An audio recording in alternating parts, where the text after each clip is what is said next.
Everyone, welcome back to my educational channel on biology, and welcome to all Form 4 students who are new.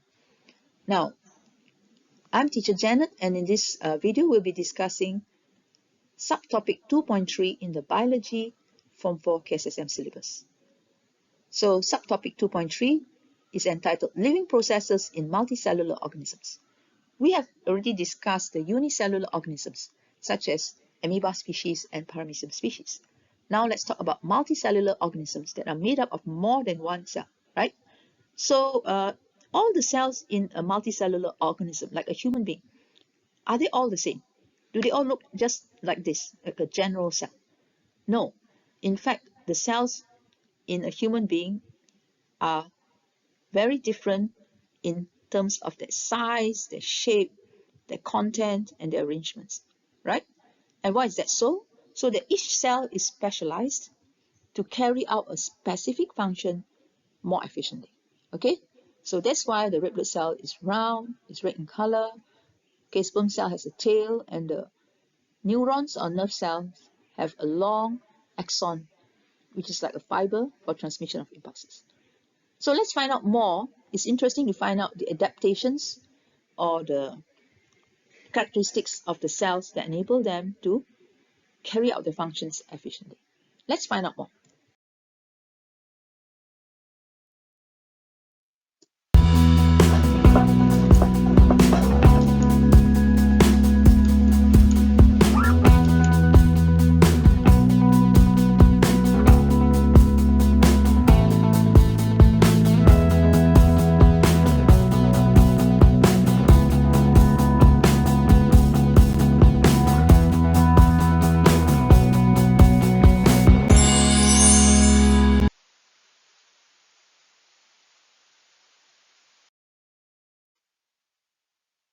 The learning standards for this lesson are as follows. Firstly, we should be able to correlate the uniqueness of specialized cell structures with their functions in multicellular organisms. This means that we should be able to explain why there are certain cell structures inside a cell and relate it and explain it in terms of their functions. Now, number two, we should be able to identify specialized cells such as the red blood cell, xylem vessel, nerve cells, and so forth in the multicellular organisms. Thirdly, we should be able to analyze the density of certain organelles with the functions of specialized cells in multicellular organisms. And fourthly, describe the effects of deficiency, absence, or failure in the function of an organelle of certain cells in multicellular organisms. So for this lesson, we will concentrate on the first two, right? So this is part one. The video is the first video.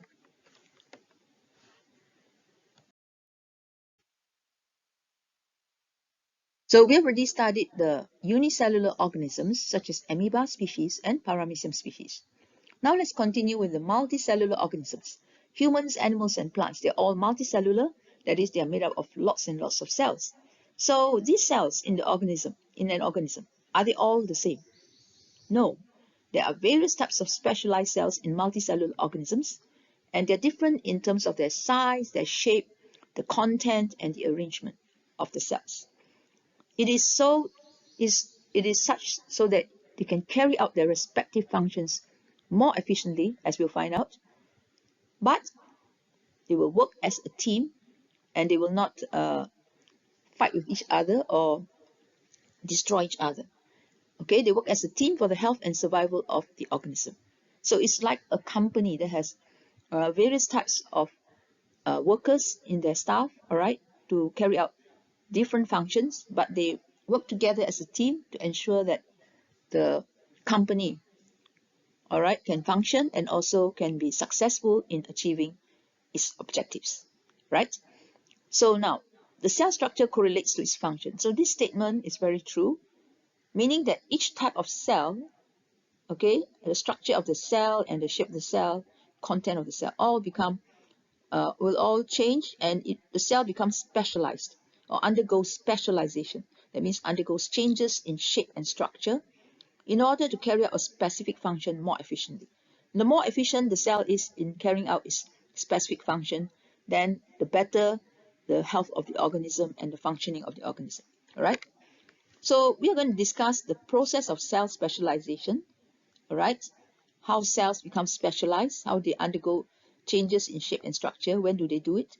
And then the several types of specialized cells found in humans and animals and plants, and how these cells are adapted to carry out their respective functions. So this is quite interesting to know why a red blood cell is red in color, why is it round, why is it small, why is it biconcave, disc shape, and so forth.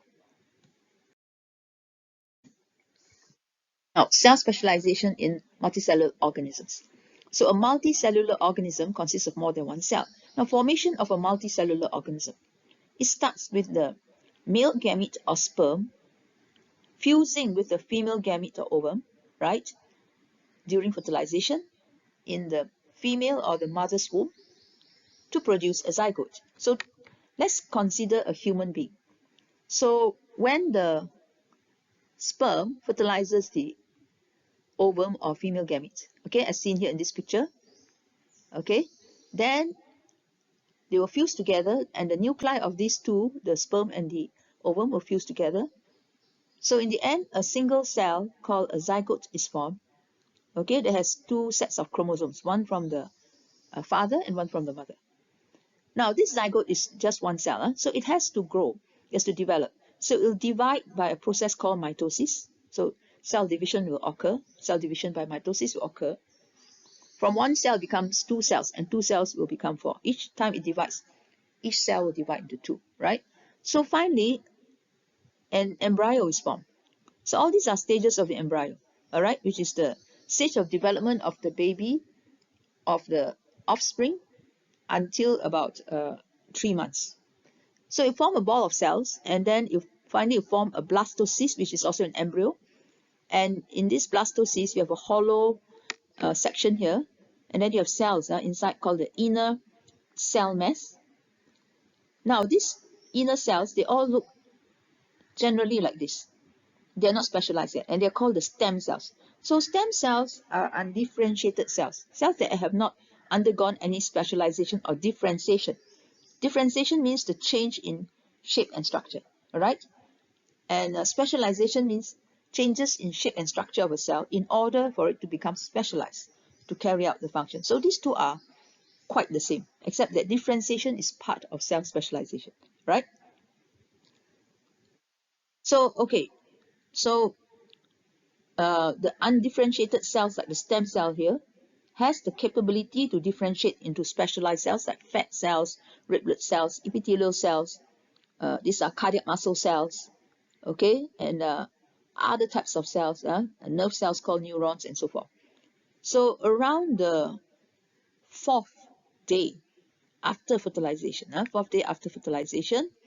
the blastocyst, okay, will start undergoing differentiation. The cells in the blastocyst called the stem cells will start to undergo differentiation to form different types of cells like white blood cells, red blood cells, neurons, and so forth, as seen in this picture.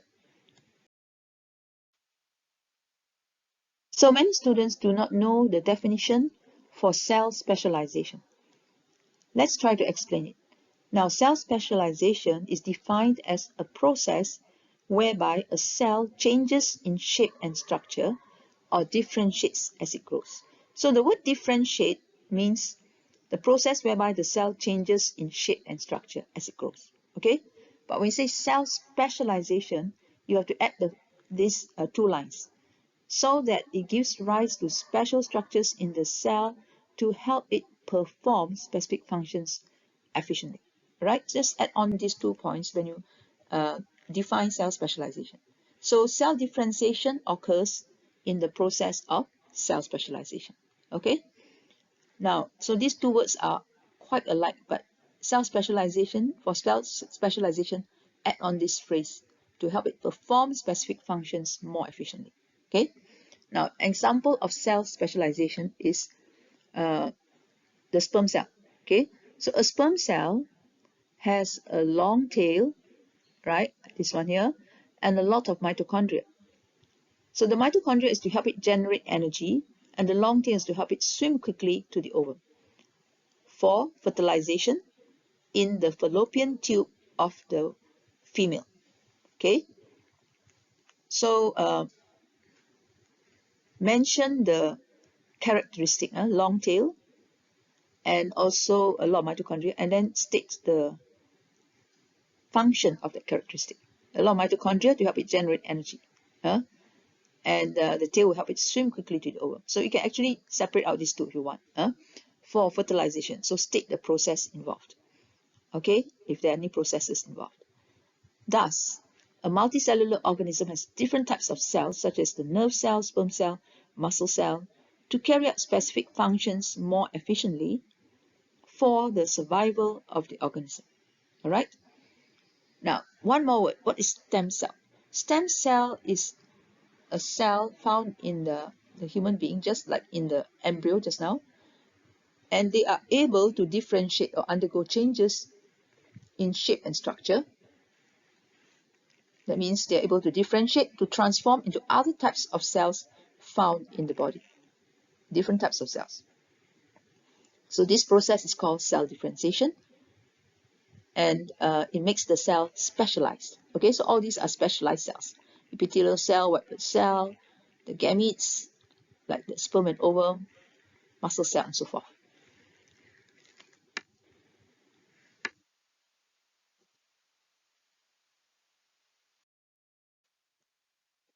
Let's look at this question, which can be asked in an exam. The diagram below shows three types of specialized cells, X, Y, and Z. Okay, X, Y, and Z. Identify the cells X, Y, and Z, and then explain how these cells are well adapted to carry out their functions. 10 marks. Okay, so here, to answer this question, this essay question, first of all, we have to identify the cells. So maybe there are 3 marks for this part, right? X, Y, and Z, X, Y, and Z. So 1 mark for each, for the name of each cell. Then after that, you are asked to explain how these cells are well adapted to carry out their functions. So we have to start with X, followed by Y, and then Z. Okay. Now, for Form 4 students, you will need to know this. This is something new. The technique of answering essay or structured questions or subjective questions is that for adaptations or for other points that you're going to give, always try to give a fact followed by the explanation. Okay.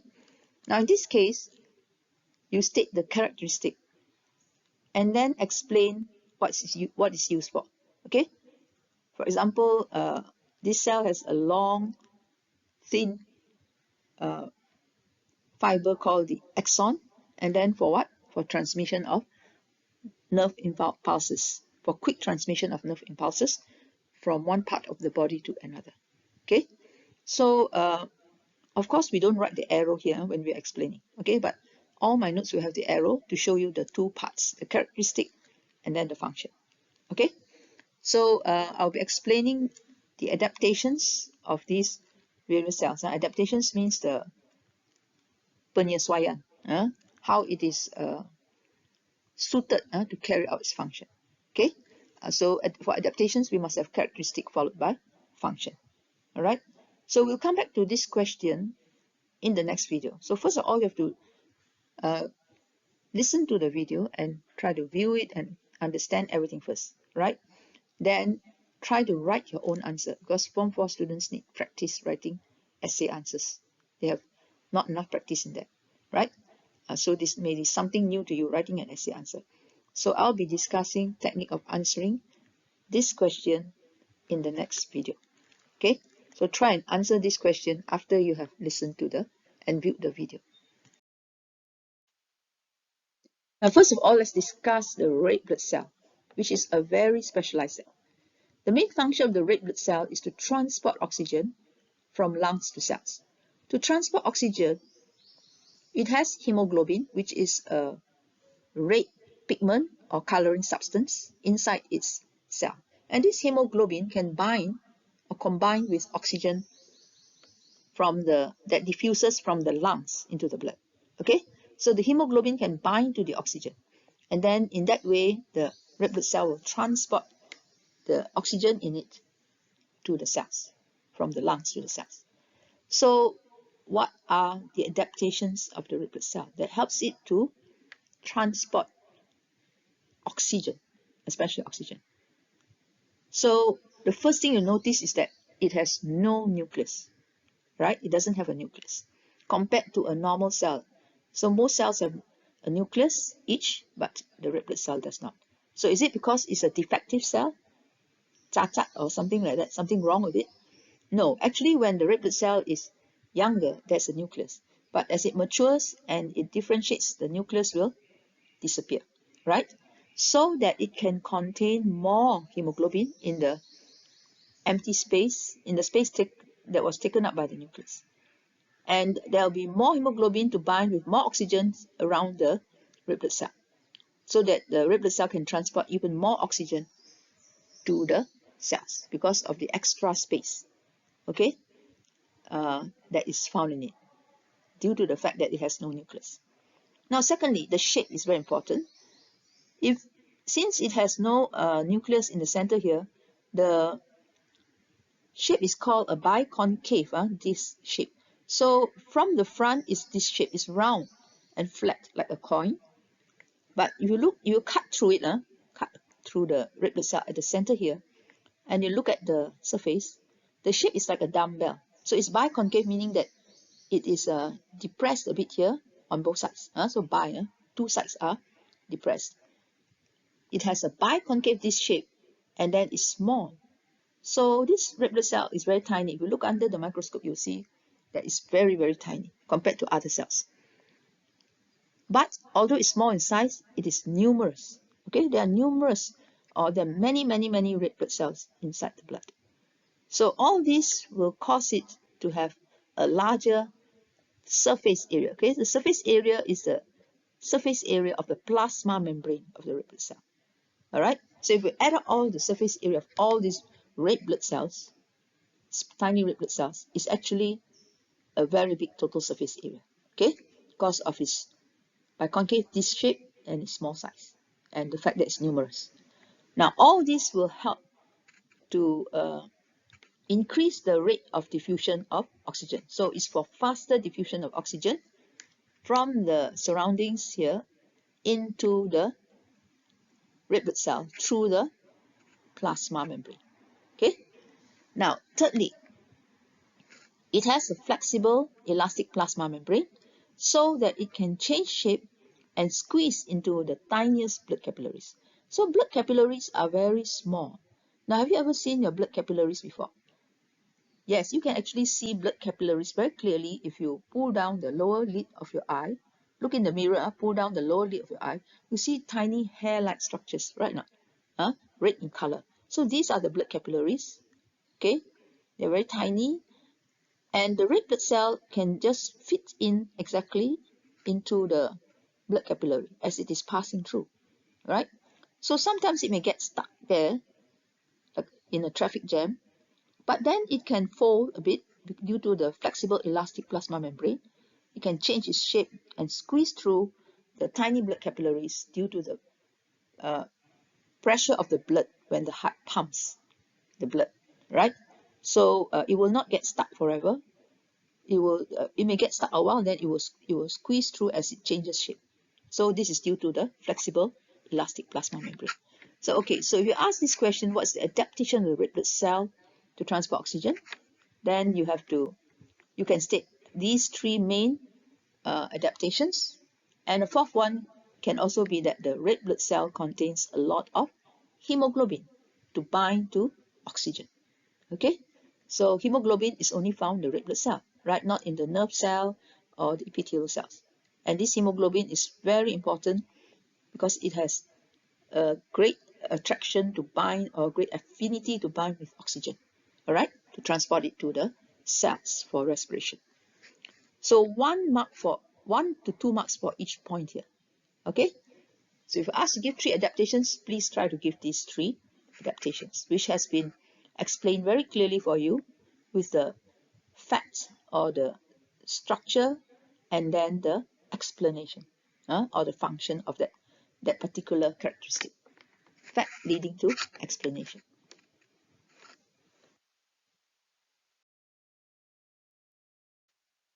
Let's continue with the white blood cell. Now, white blood cell is also called leucocyte, okay, whereas red blood cell is called erythrocyte. So a white blood cell destroys pathogens, that means the disease-causing microorganisms, through a process called phagocytosis. Can you remember an organism, unicellular organism, that carries out phagocytosis? Yes, it is the amoeba species, right? So phagocytosis means the process whereby the cell, like the white blood cell or the amoeba, they engulf. That means they surround the whatever they want to eat by using the false feet or pseudopodia, and then they will form a vacuole, okay, in which the food particles or the bacteria will be found. And after that, they will use the lysosome to fuse to the vacuole. And this lysosome contains lysozymes or enzymes to digest the bacteria or the food. For amoeba, it's food. Okay, so white blood cell is quite similar to amoeba in the sense that it can move. It has pseudopodia, just like amoeba, and it can extend pseudopodia to move and also to engulf whatever it wants to eat, right? So what is the adaptation? The adaptation is that it can change shape and move by using its pseudopodia, okay? So it is one of the few cells in the human body that can move, apart from the sperm cell, right? So it can extend its pseudopodia, change shape and move to the sites of infection, to the places where the bacteria or the viruses have entered the body. Infection means the process whereby the bacteria or viruses enter the body, okay? And then it can move and go to the sites of infection when it's attracted by chemicals secreted by the bacteria. And then it will engulf the pathogens using the pseudopodia, all right? And then it will digest and kill the bacteria or the viruses, okay? So in that way, it helps to defend the body against the pathogens, okay? Now, here we see the white blood cell. It has a looped nucleus. That means a nucleus that's not round, but has three portions here, three parts. So it's called a looped nucleus. This is another type of white blood cell. But it can still move around. Okay, this is called a macrophage, a big white blood cell that can also carry out phagocytosis. And here we see the projections. These are the pseudopodia actually sticking out. You can extend out and then engulf the bacteria to digest the bacteria and kill them.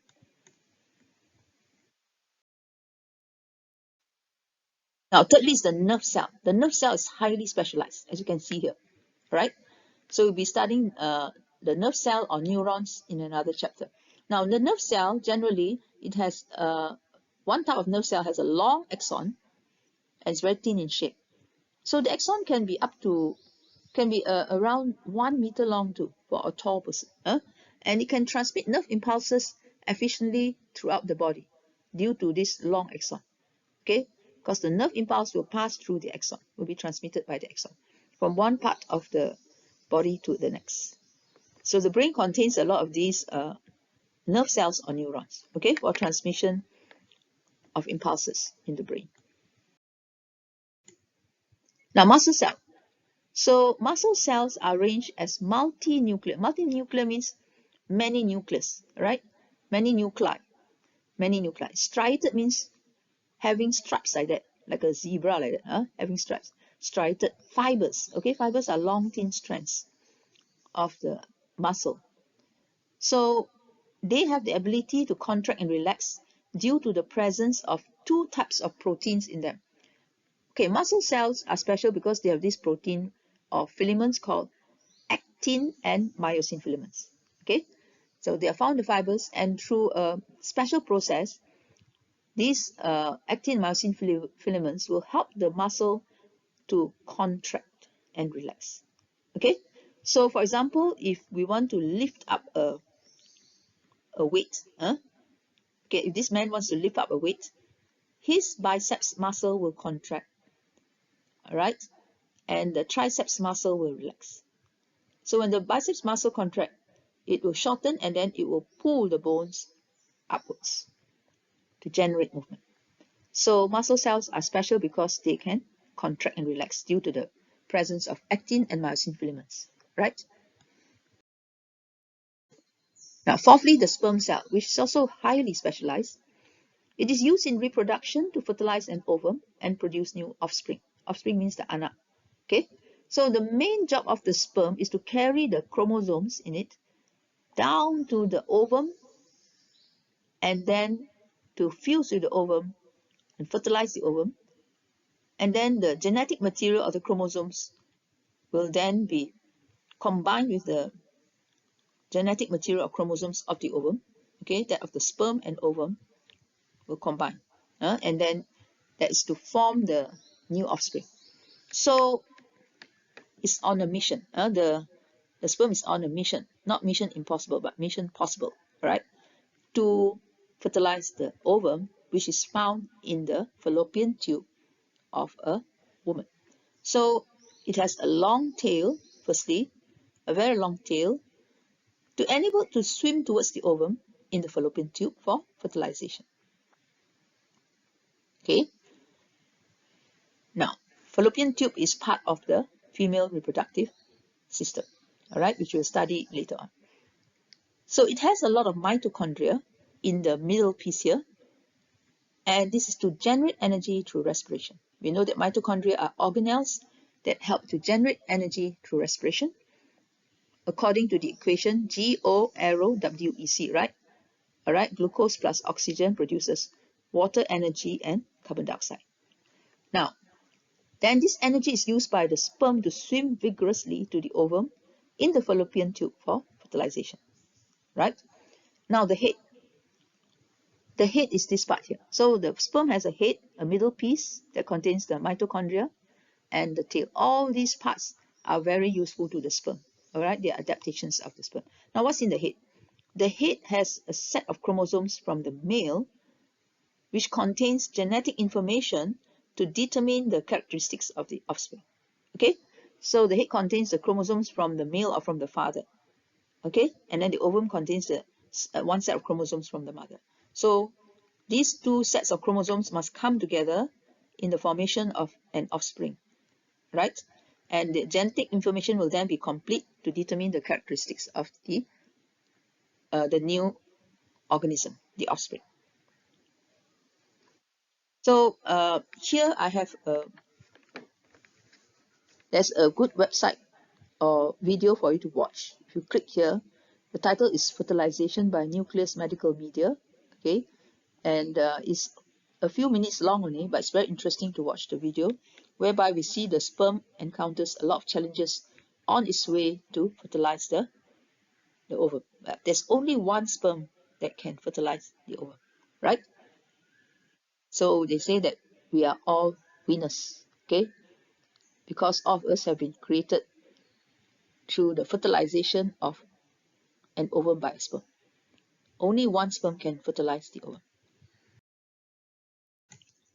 Right, so here is a question, more advanced question, which can be asked in the exam. Explain how the structure of the sperm is adapted for its function. So we'll be studying more about the sperm in another chapter further down, which is chapter 15, the last chapter of the Form 4 syllabus. Okay, but here I'll just give you a few details. Now you see here, we have discussed the presence, what the nucleus does. So the sperm has a nucleus that contains chromosomes with genetic material to determine the characteristics of the offspring or anak, right? And then the middle piece has mitochondria, which generates energy through respiration for sperm to swim to ovum in fallopian tube for fertilization, right? Now the tail enables the sperm to swim to the ovum in the fallopian tube, right? And then finally we have another organelle here called the acrosome. So this acrosome contains enzymes, and when it's secreted by the sperm, can break down the outer egg membrane, which is forms a barrier there, and then the sperm's nucleus can enter the ovum for fertilization. So the acrosome is important because it has enzymes to break down the outer egg membrane when the sperm has reached the ovum. All right. So it's very interesting to know that the sperm is very well adapted for its main mission, to fertilize the ovum. Next, let's talk about epithelial cells. So an epithelial cell basically functions to cover the surface of organs. The word epi means at the top, and covers the surface of organs, external surface or internal surface, inner surface of organs, right? Like the body cavities and so forth. Now, so an epithelial cell functions basically in protection of the body against injury or damage and the entry of pathogens. It prevents pathogens or disease-causing organisms from entering the body. Okay, so pathogens are disease-causing microorganisms such as bacteria, viruses, and fungi, or commonly known as germs. Okay, but this is a scientific term for it, pathogens. Okay, disease-causing microorganisms. And some types of epithelial cell may function to absorb digested food substances, especially in the intestines. So there are many types of epithelial cells, and they have different structures too. Okay, so one type of epithelial cell is thin and flat. Okay, let's talk about that. So epithelial cells, some types of epithelial cells, a type of epithelial cell is thin and flat, and these cells are closely packed together to coat or cover the surface of organs, such as the skin, as shown here, and in the digestive tract. Okay, this is written in the textbook, typed in the textbook.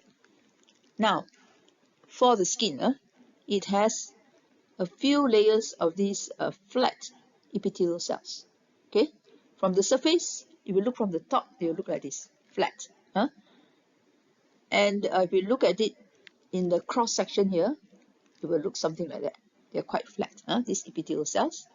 So they coat or cover the surface of the body, okay, or the skin, and that layer is the epidermis in the skin, to form a barrier to protect the underlying tissues, all these tissues underneath. Okay, so it protects the underlying tissues from injury and entry of pathogens. All right, so the skin is a good example of this type of epithelial cells. And the structure of epithelial cells that are thin and flat is suited for its function to cover or coat the surface of the organs to protect the underlying tissues. So there are a few layers of these flat cells to provide the protection, okay, for the skin. So we come back to the question that was asked at the beginning of this video, right? So take out a pen and paper when you have time and try to answer this question after you have viewed this video, okay? And this is to help you practice writing essay answers well, all right? As many students tell me that they have the weakness of being unable to answer essay questions well to obtain the maximum or to obtain high marks in the exam, okay? So we need to practice writing essay answers. So remember that when you're answering the question, try to state the characteristic and then explain the function of that characteristic, the use of that characteristic, okay? So in the next video, I'll give you the model answer and tell you we'll discuss how to get the maximum number of marks, which is 10 marks for this essay question. So thanks for watching. Do share, like, and subscribe. And if you have any questions, you can ask me in the comment section below. Goodbye for now.